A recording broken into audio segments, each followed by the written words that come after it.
You are now muted.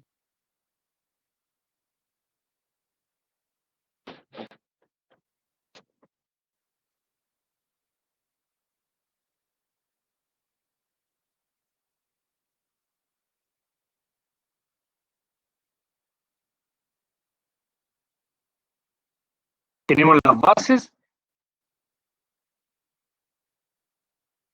Tenemos las bases de todo el capítulo pasado, que era la nomenclatura. Sabemos ya reconocer todas las funciones orgánicas que nos interesan. Reconocemos también la forma de nombrarlas, y eso ya es bastante. Y por último, vimos en los últimos, yo creo que media hora del curso, fue hablar acerca de los isómeros de cadena, de posición y de función. Esos van a ser elementos importantes cuando nosotros abordemos entonces este segundo capítulo. Me gustaría justamente, Nicolás, quería saber si se escucha mejor ahora, ¿ya? Tú me dices que sí. ¿Hay alguien que escuche robótico nuevamente? Catherine, ¿no escuchas bien? Fíjense que no encuentro ningún motivo por el cual esto esté funcionando inadecuadamente. No, por parte de mi máquina, estoy usando la misma máquina de siempre, con la misma metodología.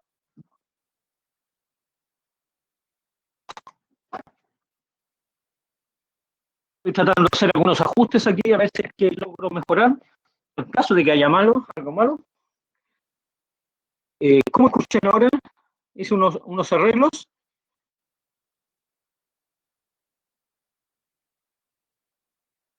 Wow, lamento enormemente que no se escuche bien, pero realmente no veo que haya nada malo en la página ni el modo en el cual estoy operando para ustedes.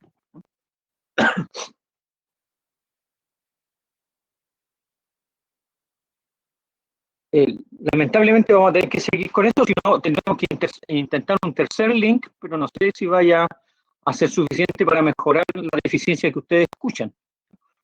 ¿Alguien me puede hablar por micrófono para saber si yo también los escucho robóticos? Monserrat, por favor.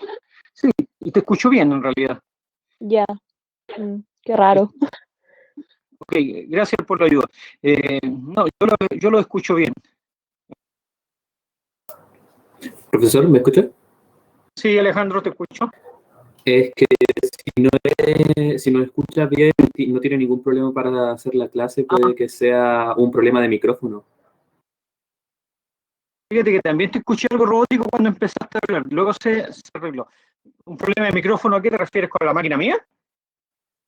Sí, no sé, estoy especulando, pero mi señal tampoco es muy buena, así que tampoco es como muy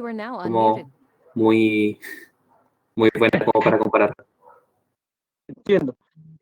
¿Sabes que no creo? Porque a ti también se te escucha cortado y a la persona que habló antes también, entonces pienso que es un problema de la plataforma.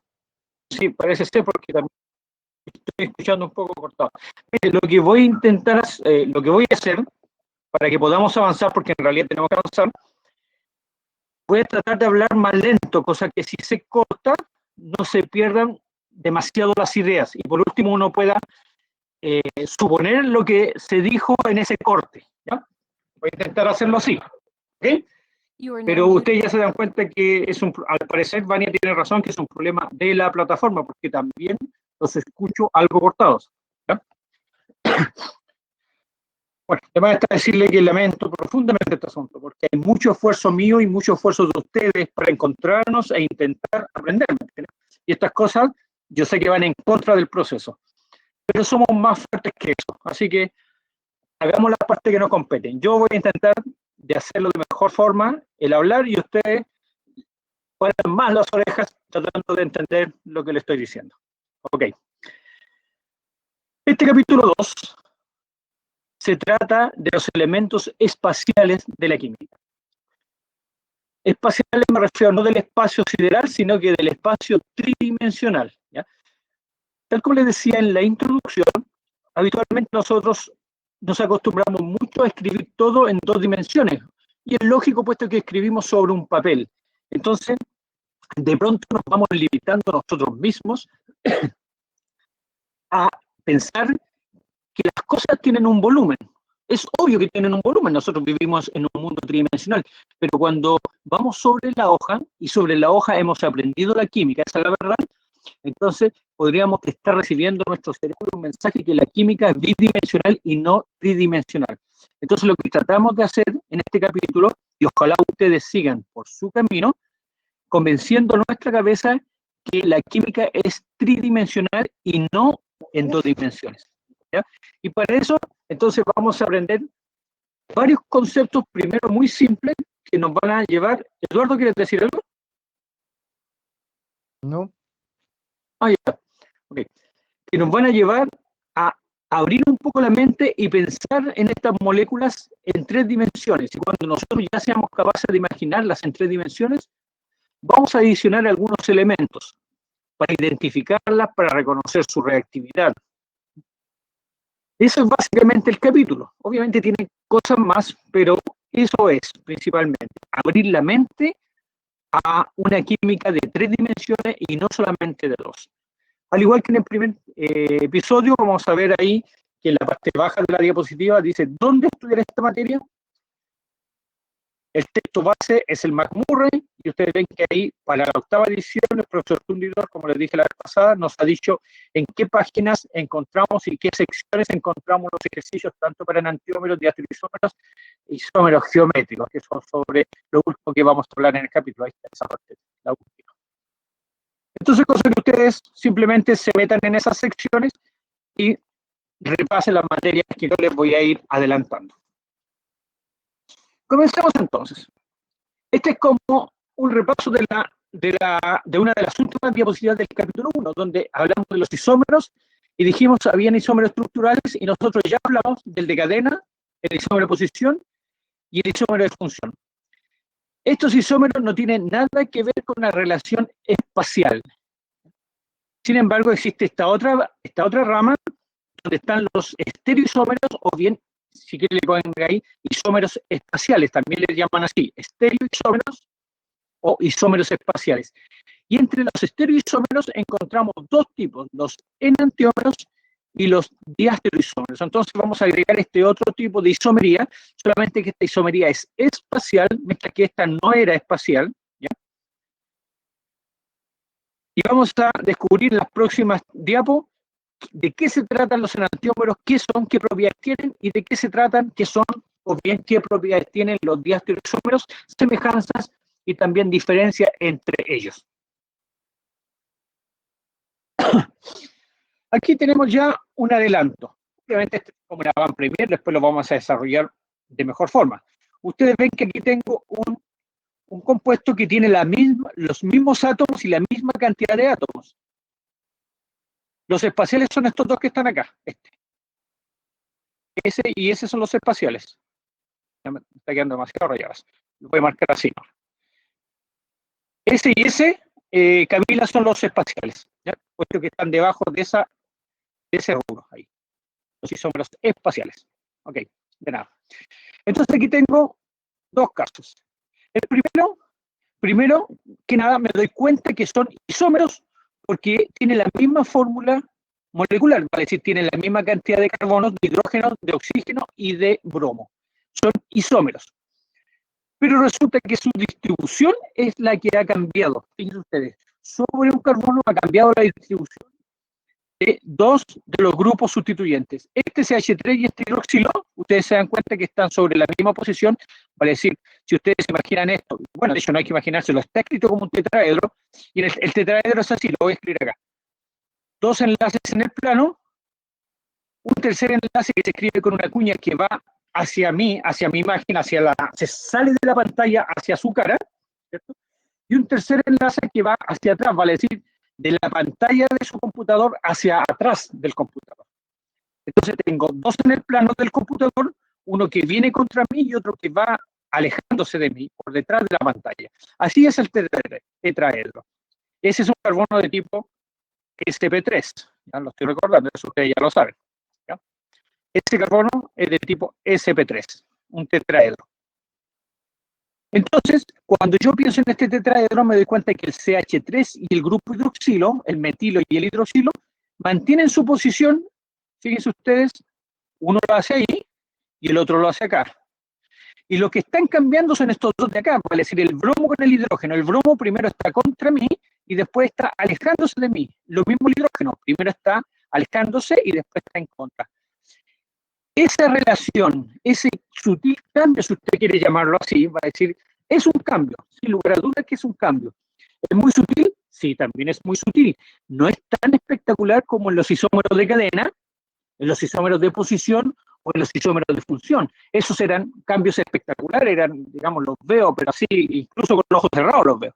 Acá quizás tenga que abrir un poco más los ojos y darme cuenta que dos grupos mantienen la posición y fueron otros dos los que cambiaron. Ustedes se dan cuenta que ya está requiriendo un poco más de ojo, está requiriendo un poco más de atención de mi parte que los otros tres isómeros que no eran espaciales. Y resulta que la relación que liga a estos dos es justamente enantiómero. Entonces, ya vamos a ver una definición, pero aquí yo podría sacar una definición, aunque no sea de texto.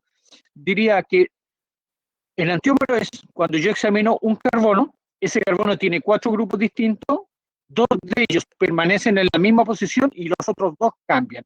Y eso yo tengo una relación enantiómero. Felipe dice, profe, ¿y el hidroxilo y el CH3 pueden cambiar de posición ya que ambos están en el plano? Sí, también pueden cambiar. ¿Ya? El problema es que no vaya a ser que cambien todos a la vez y que repita la misma molécula. Pero yo podría dejar el bromo aquí y el hidrógeno allá, vale decir, esto no los cambio y cambiar esos otros 2 y también serían enantiómeros porque cumplirían que 2 grupos se quedan en su lugar y los otros 2 cambian. Lo que está diciendo Felipe, aprovechando tu pregunta, es que no importa cuáles yo deje fijo y no importa cuáles yo cambie, siempre y cuando deje 2 fijos y los otros 2 cambien. ¿Ya? Repito la idea. No importa los grupos que yo cambie. No necesariamente debo dejar los que están en el plano fijo y cambio los otros 2. Yo podría dejar este y ese fijo y cambiar esos 2 del lugar. Y también tendría exactamente la misma relación de enantiómeros. ¿Ok? Limpiemos un poquito. Yo todo esto que le estoy diciendo tiene poco tecnicismo. ¿Ya? Ustedes van a encontrar definiciones mucho más exquisitas de los textos, pero a veces una definición muy exquisita, muy catedrática, muy académica, está tan bien hecha que no explica mucho. Esa es la verdad. ¿Entiendes? Entonces, a veces cuando uno utiliza un lenguaje ya no tan técnico, incluso un medio soez, podría llegar a explicar de mejor forma. Y eso es lo que yo estoy haciendo. No estoy usando un lenguaje netamente académico, sino que estoy usando un lenguaje como usted le podría explicar a un compañero, a un amigo. ¿Entiendes? Entonces, mira, yo no le entendí mucho al profe, pero creo que es esto. ¡Pum! Y ese creo que es esto es lo que yo estoy tratando de decirle, porque generalmente cuando uno dice creo que es esto, generalmente es correcto. ¿Entiendes? Solamente que no lo dice con el vocabulario adecuado. No con esto estoy diciendo que usted no deba aprender el tecnicismo. Lo debe aprender para poder explicarlo después académicamente. Pero yo creo que el tecnicismo uno lo puede hacer muy bien cuando entiende el fenómeno. Y para entender el fenómeno, cualquier herramienta es válida. ¿Ya? Y yo me voy a utilizar todas para que usted entienda el fenómeno. ¿Qué es lo que serían los diastereoisómeros? Glucosa y galactosa, sí, Caterina, justamente. La glucosa y la galactosa son un ejemplo de diastereoisómero. ¿En qué se diferencian? Insisto que aquí es como una van premier, vamos a ir con mucho más detalle, vamos a volver a la definición del enantiómero y vamos a ir después en detalle, ya más catedrática, la definición del enantiómero, pero aquí queremos ver, abrir la cancha, ¿ya? Como se dice en fútbol, abrimos la cancha. Fíjense ustedes, tenemos aquí un compuesto, en realidad 2 compuestos que uno podría decir, todo es igual, salvo lo que está marcado en ese color medio anaranjado, ¿cierto? El único cambio es el color anaranjado. ¿Qué quiere decir esto? Que cuando esta molécula tiene más posibilidades de cambiar, porque yo podría cambiar acá también, ¿cierto? Mire, hidroxilo H, yo podría tener H hidroxilo y haberlo cambiado también, ¿cierto? Entonces, cuando yo tengo muchas posibilidades de cambio y sin embargo no cambio todas, sino que cambio 1, 2, pero no todas, esos serían los diastereoisómeros. Voy a explicar mejor. Si tomo esta molécula y yo le cambio cambio ese y cambio ese otro, todos los cambios de lugar, sería una relación de enantiómero. cierto que lo estoy cambiando todos del lugar. Pero cuando no los cambio todos, y por ejemplo cambio uno, o en este caso cambio dos, dado que tiene tres grupos, ¿cierto? Tres grupos de esa naturaleza son diastereoisómeros. Si usted a esta altura todavía no entiende bien lo que es el enantiómero y lo que es el diastereoisómero, no se preocupe, porque esto es solamente una buen premier. Ya vamos a ir a los detalles, ¿ya? Felipe dice, y hablando de los enantiómeros, ¿el cambio solo ocurre en el carbono sp3? Sí, también lo voy a explicar. Solamente tiene que ser un carbono sp3, es una condición primaria, ¿ya? Pero está bien que se generen todas estas dudas, ¿ya? Está muy bien, ¿ya? Porque me permite pensar que no voy a estar aquí solo hablando, sino que por lo menos hay gente con atención escuchando. Vamos. Profe, Vamos a cerrar, dígame. en los enantiómeros como que cambiaría como la mitad o más, y en los diastómeros cambiarían como menos de la mitad, como de grupos funcionales. No es así, Monserrat, pero te voy a pedir que me des un poquito de ventaja para Ya, poder explicártelo con más detalle, ¿ya? ya, Si ok. cuando yo avance con esto, tú sientes que todavía no lo entiendes, me lo preguntas de nuevo, ¿ya? Pero Ok, está bien tu pregunta porque todavía no lo he explicado a satisfacción. Simplemente hice como un esbozo, ¿ya? ¿Qué serían los...? Aquí tengo unas explicaciones que se ofrecen siempre. ¿Qué serían los estereoisómeros? Primero vamos a aprender el término de la quiralidad. Este término se define para un objeto o una molécula, en el caso nuestro cuando uno estudia química, ¿cierto?, que posee una imagen especular. ¿Qué es esta de la imagen especular? Es muy importante ese concepto. Es la imagen reflejo. Fíjense que aquí en estos monitos está sugerido que ese sea un espejo. Si uno coloca un objeto delante de un espejo, obviamente tiene uno el objeto y el reflejo, ¿sí o no? Aquí la mano, el objeto y el reflejo. Y uno dice, la relación que liga a estas dos imágenes, la real y la que yo estoy viendo en el reflejo, es que una es la imagen especular de la otra. Anote estos términos, imagen especular. Imagen especular. Si usted hace el ejercicio, pensemos en esto, ¿ya? Y uno coloca su mano izquierda delante de su, ponga la mano izquierda entre su cara y el computador. Al lado de ella coloque la mano derecha y se va a dar cuenta que es como si usted tuviese un espejo entre ellas, ¿ya? Y una es el reflejo de la otra. Si usted junta los dedos meñiques y ahora junta una palma sobre la otra, se va a dar cuenta que se superponen, ¿cierto? Eso es juntando los dedos meñiques y poniendo una mano sobre la otra. Pero ahora haga el ejercicio contrario. Ponga la mano derecha y la mano izquierda delante suyo, ¿ya? Y no junte los dedos meñiques, sino que ahora pase su mano derecha por sobre la mano izquierda. Y va a ver que no se superponen. El dedo pulgar de la mano, de una de las manos, enfrenta al dedo meñique de la otra, mientras que por el otro extremo, el dedo meñique de la primera enfrenta al dedo pulgar de la segunda. ¿Ya? Lo voy a repetir, ¿cierto? Yo esto generalmente uno lo hace frente al curso, pero como no estamos, estoy tratando de inventar que usted lo haga en su casa, ¿cierto? Tengo mi mano derecha y mi mano izquierda frente a mí. ¿Ya? Y ahora coloco una sobre la otra, sin hacer ningún giro. Una sobre la otra, vale decir, desplazo mi mano derecha sobre mi mano izquierda.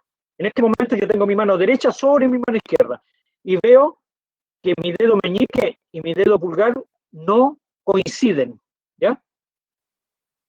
Eso es una característica de las imágenes especulares.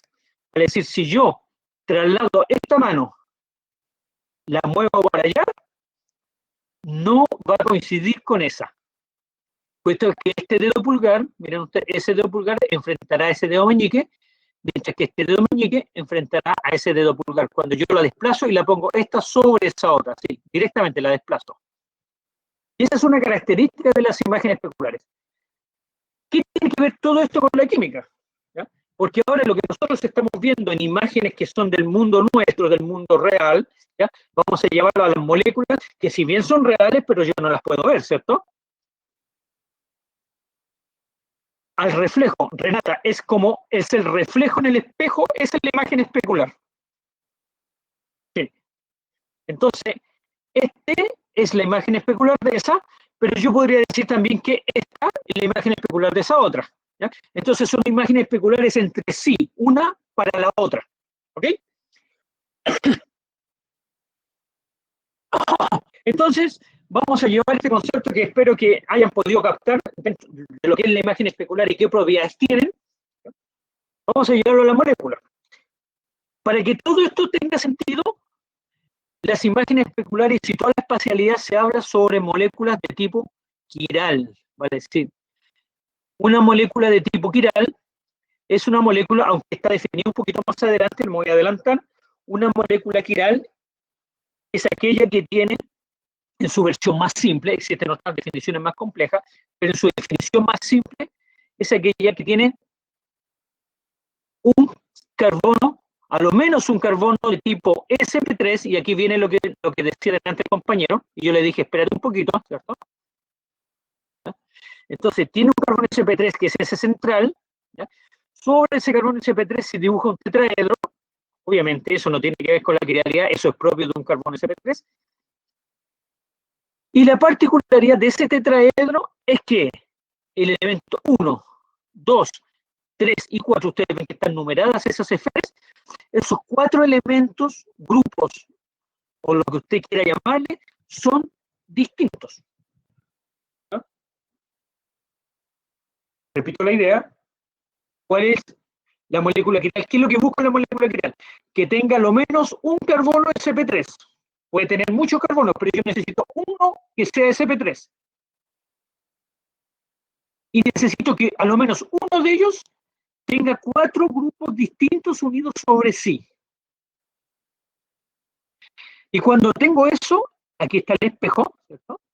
Yo dibujo la imagen especular. Fíjense ustedes, este es el reflejo de esa, o bien este es el reflejo de esa otra. Da lo mismo como usted lo quiera ver. Voy a borrar ahí.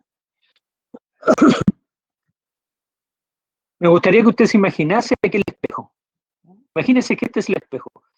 Y esta es la imagen reflejada de ese otro. Fíjate, el número 2, que está ahí atrás, mientras que el 4 y el 1 que están aquí, obviamente quedan reflejados en ese lugar. ¿Ya? Es igual que la silla, es igual que la mano, solamente que ahora lo aplicamos a una molécula. Es aquí donde a veces, ojalá no sea su caso, el alumno empieza a cerrar su mente. Abre la mente para este ejemplo, pero cuando llega a esto, que es un abstracto, ¿cierto? Eso es real porque uno lo puede hacer. Puede poner la silla contra el espejo, puede colocar su mano contra el espejo, puede jugar con las manos y hacer todo el movimiento que les dije antes, pero cuando llego al abstracto, ahí empieza a cerrar su mente. Pero resulta, chicos, los animo a que si entendieran esto, en la quiralidad de la molécula es exactamente lo mismo. Es una molécula, un ente, ¿cierto? Una molécula que yo lo estoy reflejando frente a un espejo. Este con este guardan la relación de ser imagen especular, igual que esas dos sillas, igual que esas dos manos. ¿Ya? Pero la condición para llegar a eso, en la química, es que tenga un carbono sp3 unido a 4 grupos distintos. En esa condición ocurre esta situación. Cuando una molécula no es quiral, vale decir, cuando teniendo un carbono de tipo sp3, vamos a escribirlo. Es decir, esta molécula es quiral, voy a anotar, esa molécula es el caso quiral, este caso es no quiral, ¿ya? Ahí, voy a dejarlo ahí. Este caso quiral y este caso no quiral. Ok. Entonces, cuando tengo un carbono sp3, pero resulta que sobre ese carbono sp3, miren ustedes, el 2 y el 3 son igual. Por ejemplo, podría ser un cloro y un cloro, podría ser 2 cloros. Entonces, se rompe la segunda condición que yo había impuesto acá. La primera condición es que hubiese un carbono sp3, ¿cierto? La segunda condición es que todos fuesen distintos. Acá yo rompí la segunda. La primera la cumplí, un carbono sp3 tetraedral, sin problema, pero la segunda la rompí. Vale, es decir, esos dos son de igual naturaleza. Y cuando yo lo pongo frente a un espejo, obtengo esta imagen. Pero resulta que esta imagen, ¿ya?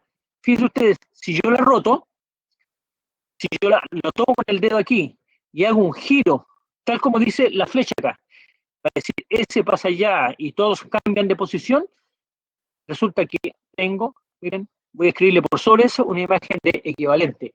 Esa molécula es igual a esa otra. Esa molécula es igual a esa otra. ¿Ok? Profe, Entonces, ¿sí, Felipe? y esa igualdad ocurre porque la molécula no es quiral, ¿cierto?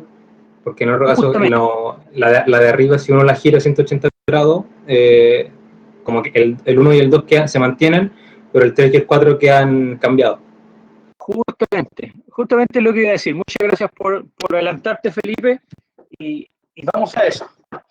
Mire, alguien puede decir, bueno, esto no tiene gracia porque si yo le hago esto a esa molécula, a lo mejor pasa lo mismo. Miren, lo vamos a hacer. Voy a girar 180 grados, dijo Felipe. Giro 180 grados. En realidad debería hacerlo así. Resulta que el 1 queda en el mismo lugar, pero resulta que el 2 pasa adelante. ¿Ya? El 2, entonces tengo el 1 y el 2, los tengo ubicados en el mismo lugar, miren, el 1 y el 2. Si yo logro que el 3 y el 4 queden en el mismo lugar, quiere decir que estoy en la misma situación de esta. Pero fíjense lo que pasó. El 3 giró hasta ahí atrás y el 4 giró de aquí para acá. Entonces, 3-4 versus 4-3, vale decir, esta molécula, cuando yo intento ese giro, resulta que son distintas. ¿Se dan cuenta?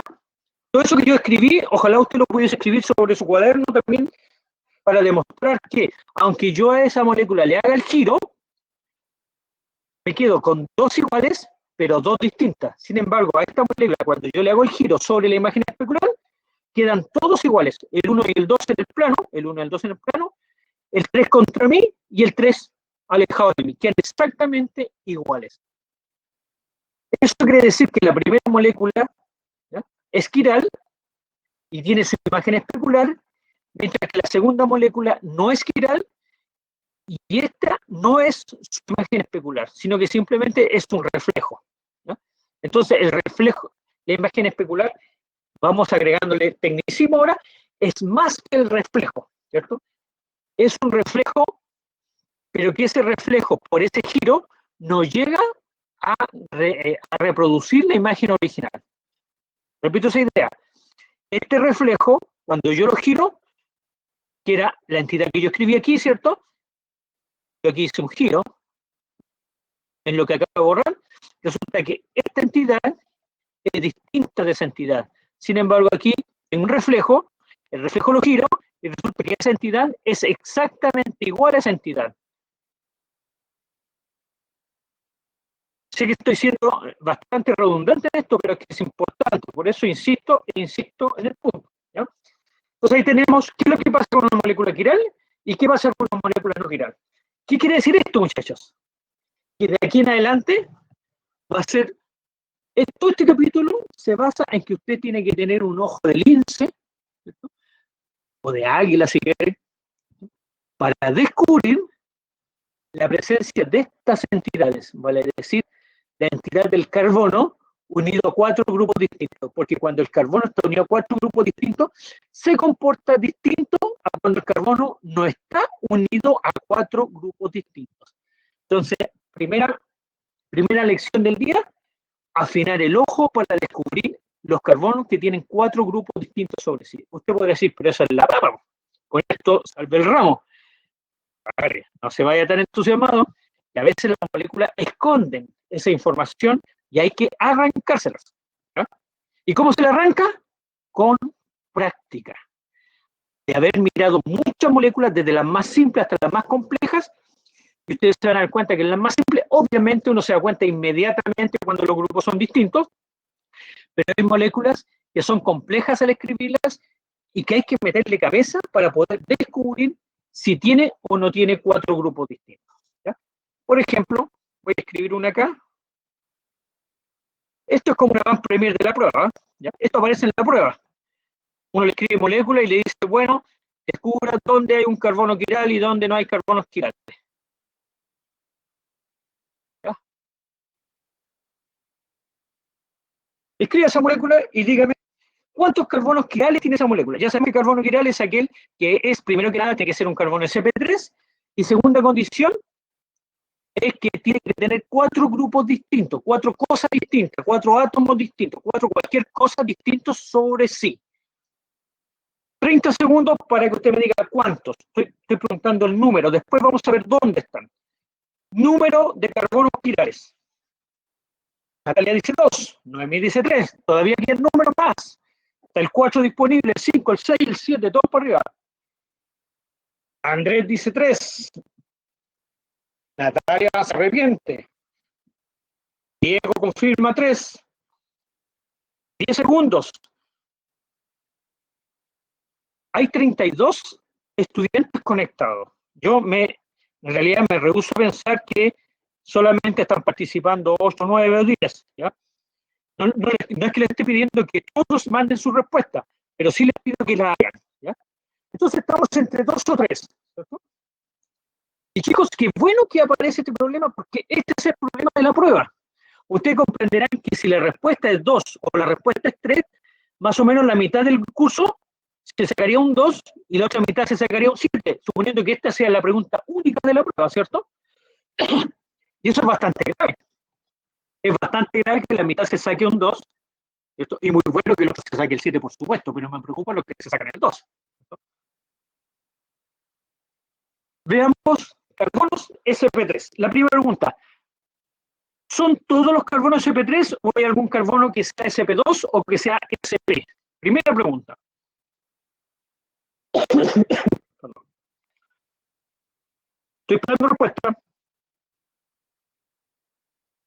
Hay sp2, los del ciclo, dice Catherine.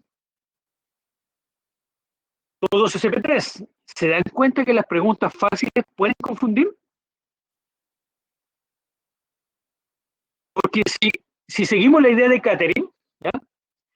Catherine piensa que los carbonos son sp2 los del ciclo, vale decir, ella no examinaría la posibilidad de que en realidad sobre los carbonos cíclicos del ciclo. La verdad, Catherine, es que estás ahí, tienes un error, tienes que corregirlo. Todos en realidad son carbonos de tipo sp3, porque todos ellos están unidos a 4 cosas. Todos. Recuerden ustedes que los carbonos de tipo sp2 tienen que tener un doble enlace y los carbonos de tipo sp3 tienen que tener un triple enlace, pero aquí no hay ningún doble ni triple enlace, por lo tanto, todos son carbonos de tipo sp3. Por lo tanto, en principio, a ver, muy rígido para cambiar su disposición si no son sp3.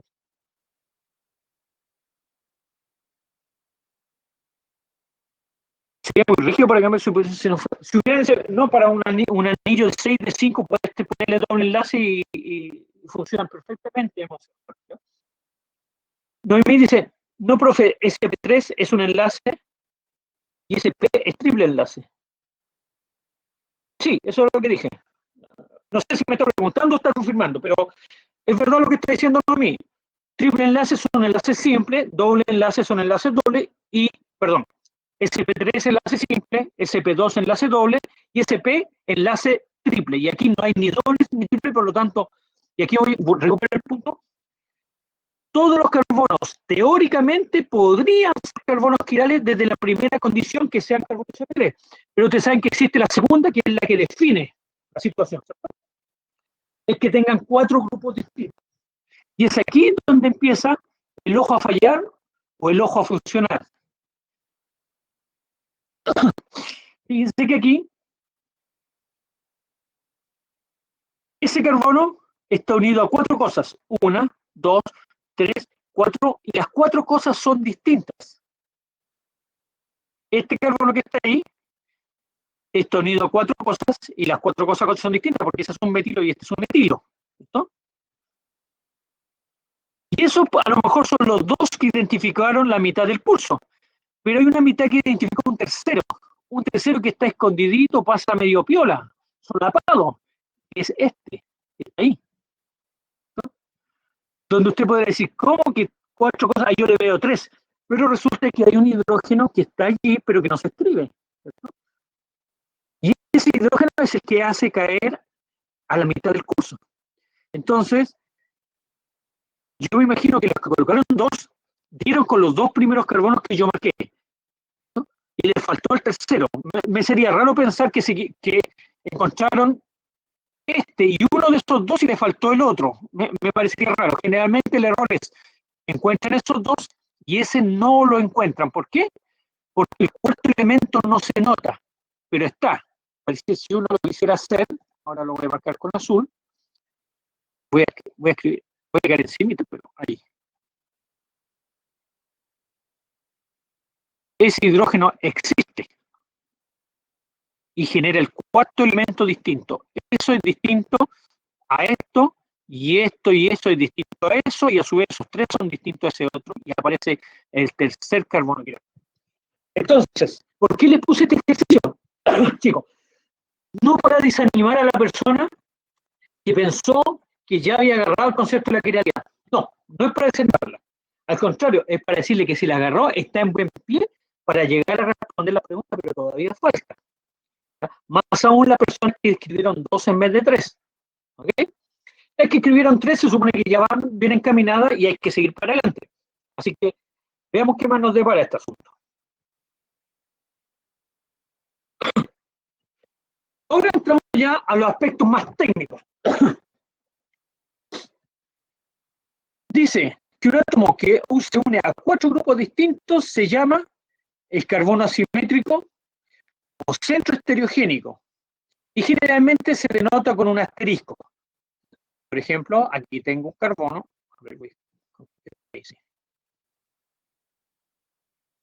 Como elemento central tengo un carbono. Ese carbono, si ustedes se dan cuenta, ¿qué hibridación tiene ese carbono?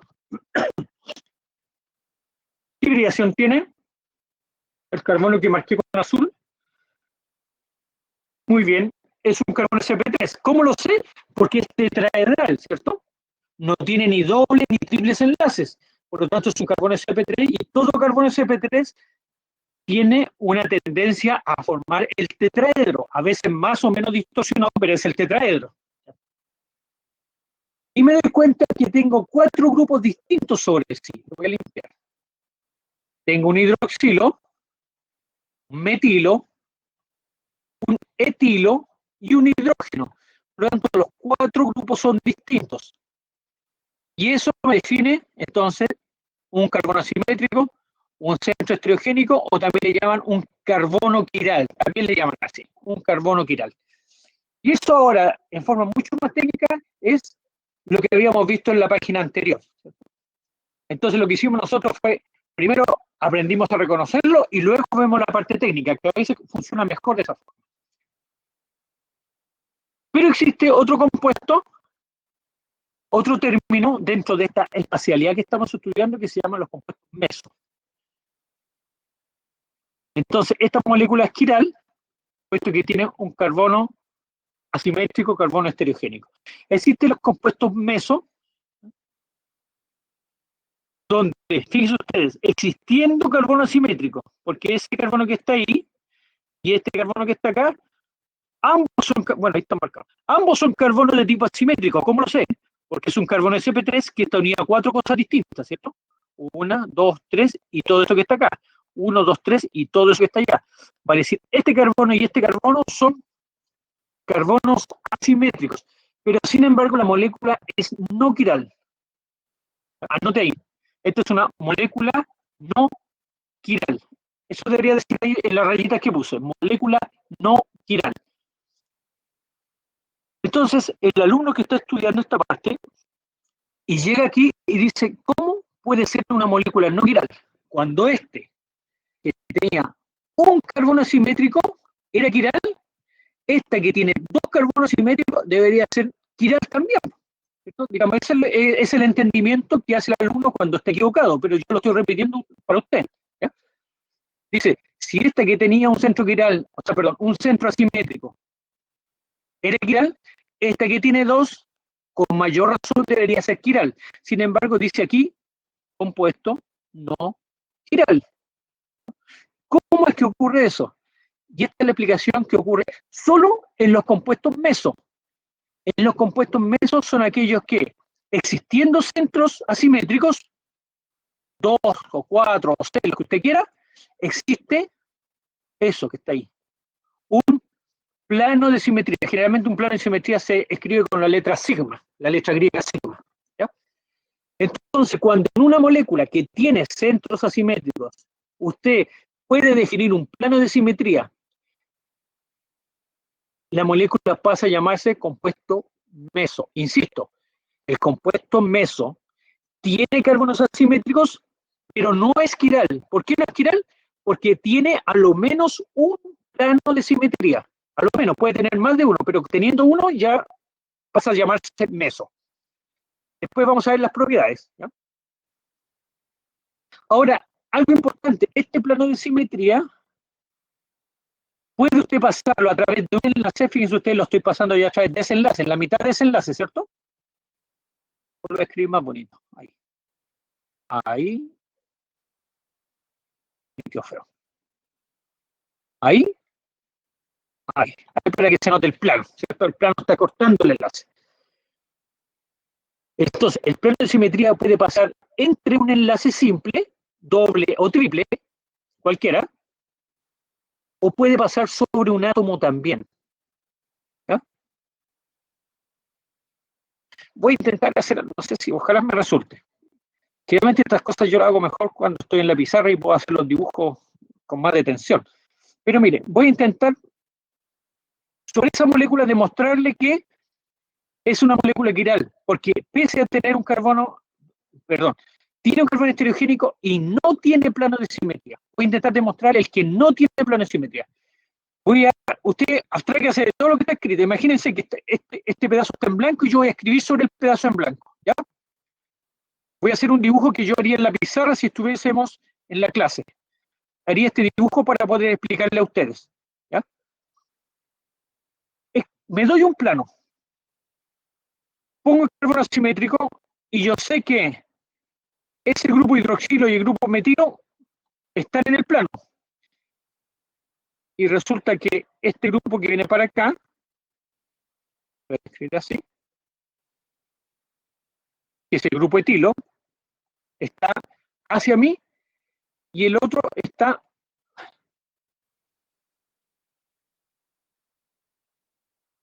hacia allá. Entonces, si este está en el plano, quiere decir que este está fuera del plano, está hacia acá, y ese otro está fuera del plano, está por detrás. Y yo me pregunto ahora, ¿ese plano que yo escribí aquí será un sigma? ¿Será un plano de simetría? Esa es mi pregunta. Es un plano que lo pasé sobre este carbono, sobre ese otro elemento y sobre ese otro. Vale decir, es un plano que está conteniendo esos tres elementos. Y los únicos que están fuera del plano es el grupo etilo por un lado y el hidrógeno por el otro. Ustedes se dan cuenta que si yo miro este plano, separa la molécula en dos y por un lado me queda un etilo y por el otro lado me queda un hidrógeno, entonces no puede ser un plano de simetría, porque este grupo es distinto de ese otro. Este es un etilo y ese es un hidrógeno. Entonces no puede ser un plano de simetría. ¿Qué se ha cumplido ahí? Esa molécula es quiral, porque teniendo un centro asimétrico no tiene plano de simetría. Si usted quiere le escriban ahí, molécula quiral. Escríbala ahí. No tiene plano de simetría. Molécula quiral no tiene plano de simetría. Sin embargo, en el compuesto meso pusimos plano de simetría, o tiene plano de simetría. Y ahí usted debería, si esto lo repasa después con un poquito más de detalle, quedarle muy claro, ¿ya? Que en la molécula quiral no existe plano de simetría, pero existe uno o más carbonos quirales, y en el compuesto meso existen dos o más carbonos quirales, pero tiene plano de simetría, a lo menos uno. Y eso lo hace entonces ser una molécula no quiral llamada compuesto meso. La llamo ahí porque si no, el que lea después no va a entender qué significan todas esas rayitas, ¿cierto? Profe, Monse. en el ejercicio anterior, si el H de carbono asimétrico inferior estuviera en el lugar de los H, ¿seguiría siendo un compuesto meso? En el compuesto meso. ¿En este? Sí, ¿En por este? ejemplo, sí, Si y yo los fuera cambio de de lugar H, acá, Sí, eso de los cambios de lugares, pero el de abajo No, si yo pongo OH acá sí, y H acá, sí, ¿ese? sí, seguiría Mírenlo. siendo meso. Abro la pregunta, yo tengo la respuesta, pero quisiera abrirla a usted. ¿Ese sería un sigma? ¿Sería un plano de simetría? Yo cambio tu pregunta, ¿ya? Y hago otra pregunta Yo, para responder la tuya. ¿Sería yo un creo sigma? que no, porque no son No, completamente simétricos. justamente, como no es completamente simétrico, ese caso de esta molécula distinta a la que nos inventa Montserrat, esta molécula sería quiral, porque tiene carbono quiral, perdón, tiene carbono asimétrico y no, ese no sería un plano de simetría. Entonces, este ejemplo que nos acaba de regalar Montserrat, ustedes pueden anotarlo, tomarlo aquí y ponerlo acá, como molécula quiral. Esto que yo escribí, lo pueden anotar ahí como una segunda molécula quiral, de mayor complejidad que la primera, pero es quiral. ¿Por qué? Porque teniendo centros asimétricos, tiene 1 y 2, no presenta planos de simetría. ¿Por qué no lo presenta? Porque Montserrat le cambió de lugar los átomos, los grupos. ¿Se dan cuenta? Entonces ahora el OH es distinto del hidrógeno y el hidrógeno es distinto del OH. Sin embargo, fíjense acá, en el compuesto original, H era igual que H y OH era igual que OH. ¿Okay? Todo eso es igual a todo eso. Por lo tanto, ese plano sí era de simetría. ¿Se entiende, Monse? Sí, muchas gracias. Ok, no, te agradezco a ti la explicación, o sea, la pregunta, porque me permitió profundizar un poquito más en ese concepto. Muy bien. Propiedades de los enantiómeros. Aquí comienzan unas cosas bastante interesantes. ¿Qué propiedades tienen los enantiómeros? Como solamente se diferencian en la disposición de dos grupos, ¿cierto? Porque recuerden ustedes que en el enantiómero dos grupos quedan en el mismo lugar y los otros dos se cambian, ¿cierto? Eso quedó claro con la pregunta que me parecía Felipe, no me acuerdo quién la hizo en la mañana, ¿ya? En el enantiómero, dos grupos quedan en la misma posición y los otros dos cambian. Estoy hablando de los grupos sobre un carbono sp3, ¿cierto? Que tiene 4. Entonces es un cambio muy sutil. Las propiedades físicas son exactamente las mismas. Vale decir, dos enantiómeros, llamémosle este el enantiómero 1 y este el enantiómero 2, la relación entre el enantiómero 1 y 2, siendo distintas moléculas, ¿ya? Son distintas moléculas, su relación es enantiómeros, tienen la misma temperatura de fusión si que fueran sólidos, la misma temperatura de ebullición si que fueran líquidos, tienen la misma densidad y tienen todas las mismas propiedades físicas, vale decir, tienen la misma solubilidad. Si es que uno es soluble en este solvente, el otro también lo va a hacer. Si es que el otro es insoluble en esta otra mezcla o solvente, el otro también va a ser insoluble. Si uno recristaliza desde un solvente o de una mezcla en tales condiciones, el otro también lo va a hacer. Si uno recristaliza en una forma, no sé, cúbica centrada en la escara, el otro también va a ser cúbico centrado en la escara, no va a ser distinto. Todas las propiedades físicas son exactamente las mismas. Entonces, ahí podemos entrar en un peligro, porque te dice, bueno, ¿cómo los voy a diferenciar entonces? ¿Cómo diferencio el enantiómero 1 del enantiómero 2 cuando todas sus propiedades físicas son iguales? Por lo tanto, no los puedo separar empleando propiedades físicas. Ya vamos a llegar a eso. Ya vamos a llegar a cómo lo resolvemos. Vamos a profundizar un poquito en la naturaleza del enantiómero. Luego vamos a ir a avanzar. Cuando lleguemos a esta parte, vamos a ver cómo los podemos diferenciar. Porque aquí la duda, tipo. Aquí la duda está. ¿Cómo los diferencio? Si todas las propiedades físicas son las mismas, ¿cómo los voy a diferenciar? Vamos a llegar a eso. Un ejemplo que se estudia, es bien antiguo, sí, pero sirve bastante. Es un medicamento, la talidomida, se empleó hace mucho tiempo, sobre todo en Brasil. ¿Ya? En Chile también se empleó, desgraciadamente, pero mucho en Brasil, mucho más en Brasil. La talidomida se supone que se le daba a la mujer embarazada para poder, si mal no recuerdo, era para poder bajar sus malestares de náuseas, vómitos, ¿no? A ver si los malestares propios de un periodo de embarazo que sufre la mujer, la talidomida era muy buena en ese sentido. ¿Ya? Justamente, Daniel, el problema es que traía consecuencias secundarias nefastas. que era tal como dijo Daniel en el chat, que los bebés aparecían con deformidades terribles, sin brazos, acéfalos, etcétera, un montón de cosas terribles. La guagua empezaron a nacer de eso, entonces, como fue un fenómeno a nivel nacional y casi mundial en todas las partes que se usaba este medicamento, que insisto, tenía muy buenas propiedades para lo que se le daba, que era mejorar los problemas de los malestares del embarazo. Y fue justamente que se descubrió que la talidomida tenía dos isómeros. Sobre ese carbono que estoy marcando, ahí y acá, es un carbono,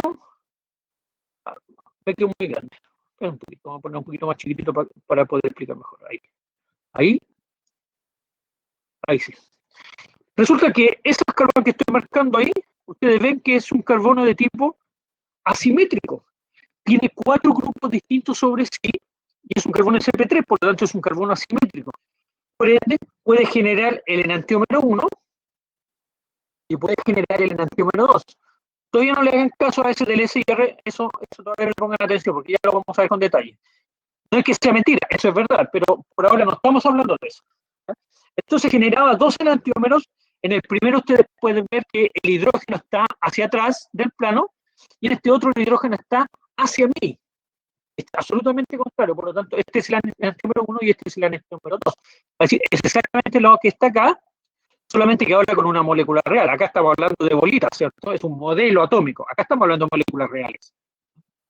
Obviamente siempre en una molécula real va a ser un poco más complejo mirarla, pero el concepto es lo mismo. Es un carbono sp3 que tiene 4 grupos distintos sobre sí. 2 grupos se mantienen en el lugar y los otros 2 cambian de lugar.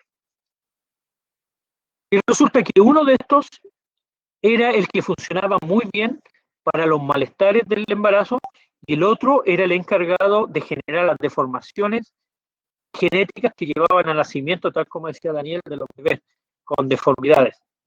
Obviamente se dejó de dar cuando todo esto se hizo público, pero créanme que ya era tarde, habían nacido muchos niños, ¿ya? A nivel planetario con este tipo de deformidades.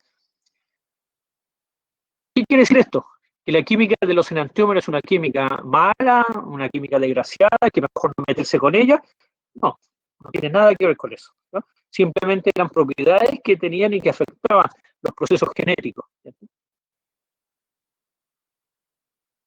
Al contrario, yo diría que esto me debería a mí llevar a como químico y como biólogo, bioquímico, encargado de estudiar todos estos procesos, a poner más atención sobre todo en todo este tipo de situaciones, ¿vale? Es decir, descubrir cuándo existen realidades, qué propiedades tiene, ¿cierto? Hacer obviamente más estudios sobre los efectos adversos de los medicamentos, ayudan más a los estudios, creo. Justamente, Felipe, ayuda mucho más a los estudios, ¿no? Cuando uno se enfrenta con un problema, aquí desgraciadamente es un problema terrible, ¿cierto? Pero es un problema del cual la ciencia tiene que aprender, y de seguro que se aprendió sobre estos problemas, ¿ya? Lo primero fue suspender su administración, eso fue lo primero, ¿cierto? Y luego, bueno, se empezaron a estudiar los efectos.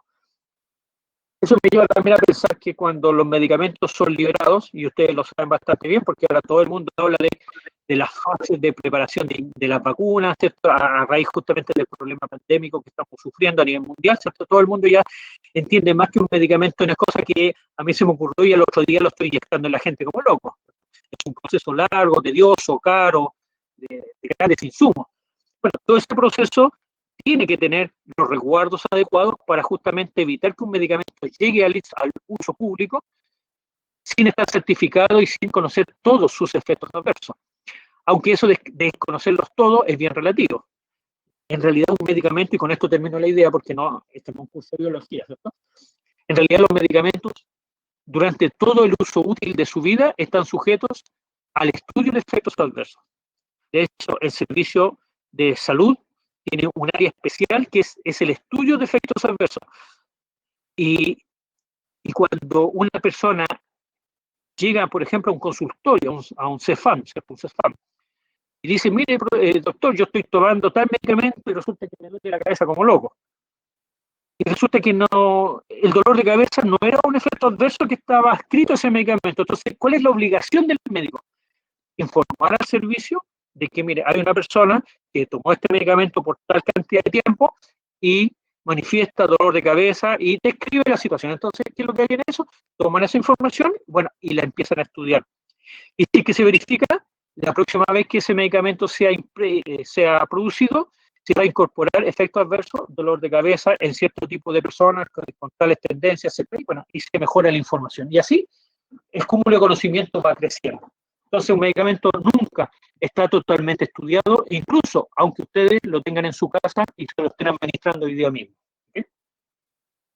Dice Domingo, profe, que los enantiómeros posean una misma propiedad física. ¿Se debe a sus grupos funcionales? Sí, se debe a toda su entidad, no solamente los grupos funcionales, a toda su estructura.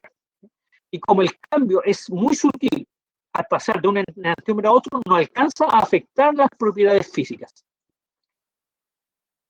Entonces yo les digo, bueno, ¿en qué son distintos? ¿Cierto? Yo creo que voy a dejarlo con eso. No, no voy a dejarlo, voy a sacar. Vamos a sacarle todo. Ahí. Es distinto, habíamos quedado, ¿cierto? Que acá nos preguntamos, poníamos sin interrogación, ¿cómo lo voy a diferenciar? Bueno, lo voy a diferenciar en una propiedad espacial también. Como este es un problema por decirlo, ¿cierto? Es una propiedad espacial, necesito un análisis espacial para descubrirlo. Quiere decir esto, que la temperatura de fusión, ebullición, densidad, solubilidad, no es un problema físico espacial, ¿ya? De ninguna forma, sino que este otro voy a tener un análisis que se llama el análisis de actividad óptica, está marcado ahí en verde. ¿Ya? Yo voy a estudiar la actividad óptica que tienen los enantiómeros y a través de este análisis yo voy a poder descubrir una propiedad para uno y una propiedad para el otro. Y ahí los voy a poder diferenciar. Voy a poder decir, este es un enantiómero y este es el otro enantiómero y aquí está la pareja de enantiómeros. ¿Ya? ¿De qué se trata esta actividad? Se trata de que yo voy a irradiar una solución del enantiómero y el plano de la luz polarizada, que la voy a explicar ahora, va a ser desviado a la derecha o a la izquierda. ¿Qué significa esto? Yo sé que por ahora no se entiende nada de lo que estoy diciendo, pero ahora con este monito yo esperaría que se entendiese. Se utiliza un equipo que se llama polarímetro.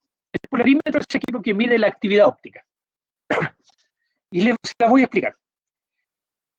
Este es un dispositivo donde por aquí yo cargo una solución del enantiómero.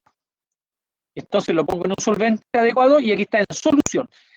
Y aquí tengo un vidrio por acá y un vidrio por allá. Por lo tanto, yo puedo atravesar un haz de luz de aquí. Bueno, en realidad el haz de luz viene desde acá. Ahí. Puedo atravesar un haz de luz que entra aquí y sale por acá. Eso es lo primero, la parte más simple. ¿Qué más tiene? Tiene una fuente de luz normal, va a decir que irradia campos magnéticos y electrónicos en todas las direcciones. Eso es la luz normal. ¿Ya? Los que están adelantados más en física saben que esa es la naturaleza ondulatoria de la luz, no la corpuscular estoy hablando, sino que la ondulatoria es campos magnéticos y eléctricos en todas las direcciones. Entonces, cuando yo lo paso por un filtro que se llama un filtro polarizador, por eso el equipo se llama polarímetro, esto es un filtro polarizador, esto lo voy a ampliar un poquito más el dibujo, después lo voy a borrar. Si yo amplío el dibujo acá, es esto, es una placa hecha de ciertos elementos químicos, que no vale la pena decirlo, pero tiene rendijas, así, estoy ampliando, ¿ya? Entonces la luz que trae campos magnéticos y eléctricos en todas las direcciones solamente va a pasar a aquel que cumple con la condición de la rendija. Por ejemplo, aquí va a pasar el que viene aquí, acá. ¿Por qué? Porque ese componente de la luz es el que pasa por la rendija, todos los demás rebotan. Yo creo que ustedes se dan cuenta de eso. Todos los demás rebotan. Ese que tiene justamente la misma orientación de la rendija es el que pasa. Miren después qué es lo que va a hacer. Voy a borrar lo mío. Cuando yo tenía componentes en todas las direcciones, ahora tengo una luz que solamente tiene un solo componente, que es el que está en la dirección de la rendija. Este componente que está aquí se llama la luz polarizada, porque pasó por el polarímetro. Esta es la luz no polarizada, la luz normal. Si quieren, vayan notando todo eso, ¿ya? Esta es la luz normal no polarizada con componentes por todos componentes magnéticos y eléctricos en todas las direcciones. Luego que paso por el polarizador, tengo la luz polarizada. Y usted ya sabe por qué el polarizador lo hace, puesto que tiene rendijas, ¿cierto?, especiales para dejar pasar solamente un componente de la luz. Y esta luz polarizada, que es una luz ordenada con respecto a esa otra, ¿cierto?, es la que irradia la solución que yo coloqué. Entonces, este tubo tiene una longitud que yo conozco, ¿cierto? La concentración de la muestra yo la conozco, la temperatura a la cual está la solución también la conozco la longitud de onda con la cual yo irradié, por lo tanto tengo varios elementos. Tengo la distancia, la temperatura, la concentración, la longitud de onda, todos esos elementos los conozco. ¿Y qué es lo que pasa? Esta es la parte ya más hermosa, más maravillosa, es la parte de la magia, la química. Cuando la luz polarizada interactúa con un enantiómero, cambia ese plano. Ya no sigue la misma dirección, sino que se enchueca, si usted quiere. ¿Ya? Venía derechita y se enchueca a la derecha o bien hacia la izquierda. Y se inclina un poquito o se inclina mucho, dependiendo de la naturaleza del enantiómero. Entonces, ahora, dicho más técnicamente, la luz polarizada puede ser girada hacia la derecha o hacia la izquierda en cierta magnitud. Por ejemplo, más 5 grados a la derecha o no sé, menos 53 grados a la izquierda. Va a decir la magnitud que usted quiera hacia la derecha o bien hacia la izquierda. Y ese giro, ya sea a la derecha y a la izquierda, y la magnitud del giro es característico de un enantiómero bajo la condición de longitud de onda, concentración, temperatura y distancia de recorrido. Si yo tengo todo eso constante, el giro de la luz polarizada de un enantiómero siempre va a ser el mismo, siempre hacia el mismo lado y siempre en la misma magnitud, por lo tanto yo puedo reconocerlo. Una particularidad de este polarímetro, y aquí viene otra hermosura, perdóname que lo diga así, es que si voy a ahorrar esos datos, si un enantiómero giró el plano de la luz polarizada a la derecha, el otro enantiómero lo va a girar a la izquierda. Y eso no es todo. Si el enantiómero que giró hacia la derecha lo hizo, por ejemplo, en 10 grados, más 10 grados, el que la gira a la izquierda lo gira exactamente en menos 10 grados. ¿Se dan cuenta de la relación que liga a un enantiómero con el otro? Vale decir, un enantiómero gira a la derecha, el otro a la izquierda, pero en la magnitud del giro es exactamente igual, ya sea hacia la derecha, ya sea hacia la izquierda. ¿Qué significa esto? Por ejemplo, yo tengo... Esto mira, no se me había ocurrido antes, pero qué bueno que se me ocurrió ahora. Esto podría ser un laboratorio, ¿cierto? Así uno diseña los laboratorios. Yo he creado hartos laboratorios, pero este podría crearlo. Ojalá que ustedes no me lo quieran. ¿Ya? Voy a generar, tengo 4 soluciones, todas en agua, son compuestos hidrosolubles. ¿Ya? Soluciones límpidas, sin color, sin olor, sin nada. ¿Ya? Y resulta que yo tengo disueltos 4 enantiómeros. Y ellos se ligan, el enantiómero o el compuesto 1 con el 2 es un enantiómero y el compuesto 3 con el 4 es un enantiómero. Vale decir, entre el 3 y el 2 y el 1 no existe nada, ninguna relación, y entre el 4, el 2 y el 1 no existe nada. Las relaciones son estas, 1 con 2 y 3 con 4. Y los tengo en 4 compuestos por separado. ¿Cuál sería el laboratorio? Junte, ¿cierto?, los enantiómeros. Así de simple. ¿Será el 1 con el 2? ¿O será el 1 con el 3? ¿O será el 1 con el 4 las parejas de enantiómeros? Entonces, ¿qué haría yo? Meto el 1, fijo mis condiciones, fijo la longitud, utilizo siempre el mismo aparato con la misma distancia, utilizo siempre la misma concentración para estos 4, y mido. Y este, por ejemplo, para cumplir esa condición, este debería, por ejemplo, girar más 10 grados a la derecha, y el enantiómero de él tiene que girar 10 grados a la izquierda. En este caso, si sigo esto, debería ser menos 10 grados a la izquierda. Y este otro 3 debería girar, no sé, pues se me ocurre más, no sé, va a inventar, ¿no? Más 42 grados a la derecha, y ese otro debería girar menos 42 grados a la izquierda.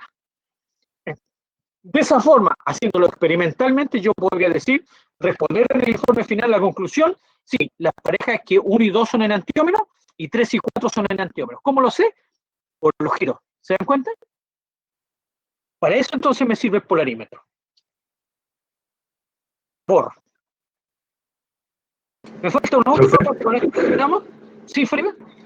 Para identificar entonces un enantiómero de otro, es solamente un enantiómero en la solución, ¿cierto? Hablando del polarímetro. Sí, ya vamos a hablar de cuando hay una mezcla. No lo voy a alcanzar a hacer hoy día, pero lo voy a hablar mañana. ¿Ya? Ya. Pero antes de irme quiero decirles esta parte. ¿Ya?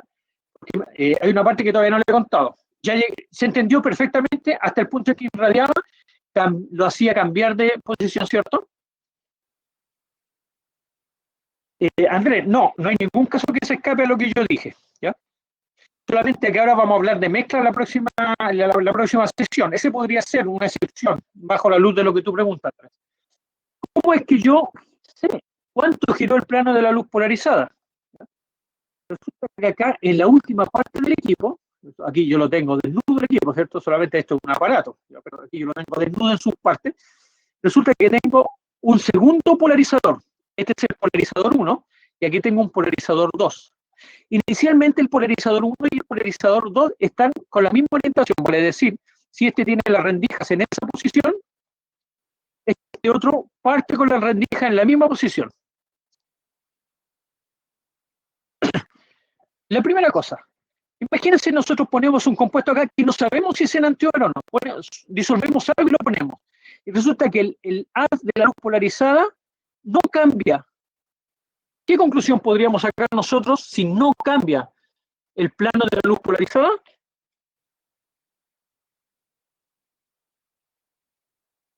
Chicos, ¿qué conclusión podría sacar yo si el plano de la luz polarizada, después de irradiar el compuesto problema que yo puse, no cambió? Que no tiene enantiómero. Y es que está la pareja del enantiómero. Que están ambos enantiómeros.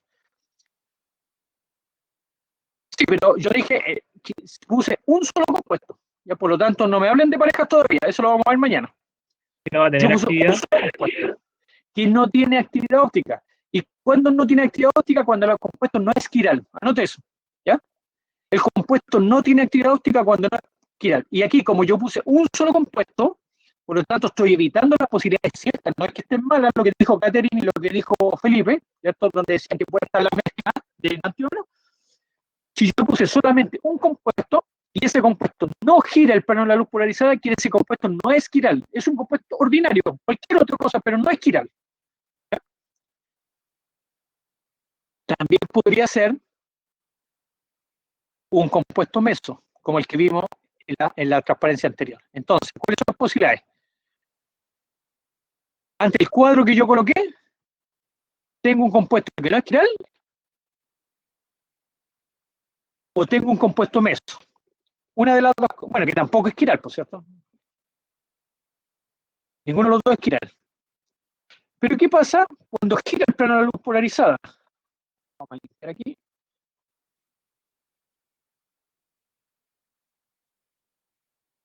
Yo, para descubrir hacia dónde giró el plano de la luz polarizada, supóngase que yo parta con el mi polarizador en la misma posición. Y estoy mirando, aquí está cómo está, estoy mirando, no veo luz. Está todo negro. ¿Por qué? Porque el plano de la luz rebota contra acá. Es como si la luz rebotase allá, rebota, y yo no veo pasar luz, ¿cierto? Entonces no estoy viendo nada. Entonces, ¿cómo funciona el equipo? Yo empiezo a girar este plano con una perilla, empiezo a girarlo, lo giro a la derecha o lo giro a la izquierda, hasta que veo aparecer la luz.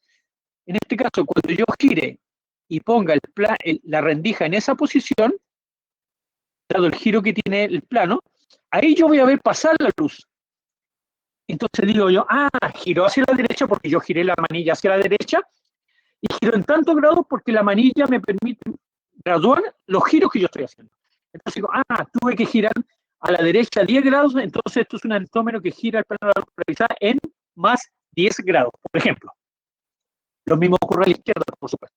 Entonces, con eso termino de explicar el polarímetro y terminamos por hoy, donde el polarímetro tiene esas dos partes importantes. Primero, el filtro polarizador que polariza la luz, y el segundo es un filtro polarizador, pero es analizador, que me permite analizar el ángulo que tiene la nueva luz que emana desde el experimento. Con la salvedad que si no ocurre cambio, quiere decir que el compuesto simplemente era un compuesto no quiral. Hasta ahí vamos a quedar. Mañana vamos a partir revisando qué pasa si ponemos mezcla, si mezclamos cosas. Vamos a seguir operando con esta imagen.